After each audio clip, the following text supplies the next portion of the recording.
अभी हाल में ही संसद में पेपर लीक को लेकर के अधिनियम बना, लेकिन विधानसभा में या संसद में? संसद में हुआ। अच्छा, केंद्र में। भवन उसमें ये रहा है कि अगर इसमें जो लोग इन्वॉल्व रहे हुए हैं पेपर लीक को लेकर के, तो उसमें उनके ऊपर 1 करोड़ तक का जुर्माना है और 10 साल की सजा है।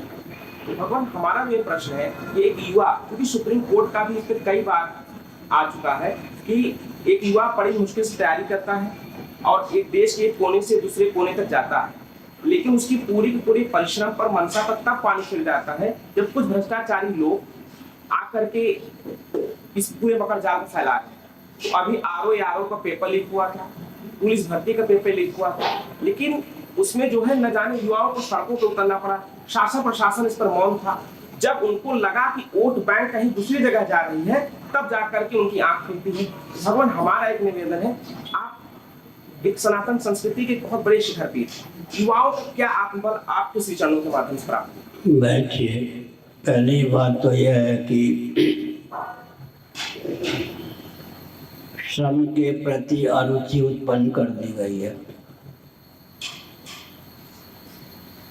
कोई इंटर पास हो गया, बीए पास हो गया, एमए पास हो गया, वो अपने को बुद्धिजीवी मानता है, श्रम से दूर भगता है। श्रम के प्रति जो हीन बुद्धि उत्पन्न कर दी गई है, बेरोजगारी का मुख्य कारण ये है। सरकार के पास उतनी नौकरी नहीं है जितने व्यक्ति नौकरी में अधिकृत हैं। विसंगति स्वाभाविक है। आरक्षण का कलंक बीपी सिंह ने दिया। उनकी कूटनीति यह थी कि आरक्षण के नाम पर आजीवन अंतिम सांस तक प्रधानमंत्री बना रहूँगा। ऐसा तो नहीं हुआ, लेकिन देश को उन्होंने धक्का दे करके गर्त में पहुंचा दिया। जूनियर से जूनियर, अयोग्य से अयोग्य, जब योगी से योग्य, सीनियर से सीनियर पद पर पहुंचते हैं तो अपने आप निराशा पिशाची जन्म लेती है। इस प्रकार से विसंगति की पराकाष्ठा है। लेकिन चुनाव की प्रक्रिया इस प्रकार की है, लोकतंत्र के नाम पर उन्माद तंत्र है। इन सब विसंगतियों को कोई दूर करने चले तो शासन ही नहीं कर सकता है। इसलिए शासन की प्रक्रिया में आमूलचूल परिवर्तन अपेक्षित है।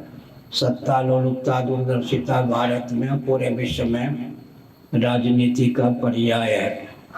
साथ ही साथ एक विचित्र बात यह है कि राजनेता, उनका स्तर इतना गिर पड़ा है, वे शासन करने की क्षमता नहीं रखते।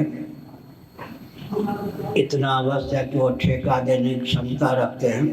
देशी और विदेशी कंपनियां ही प्रांत में, राष्ट्र में, विश्व में शासन कर रही हैं। कालांतर में जब राजनेता ठेका देने की क्षमता से भी रहित हो जाएंगे तो कंपनियों के माध्यम से पूरे विश्व का शोषण होगा। आज भी पूरे विश्व को 13 व्यापारी जो दिशाहीन हैं वही चला रहे हैं।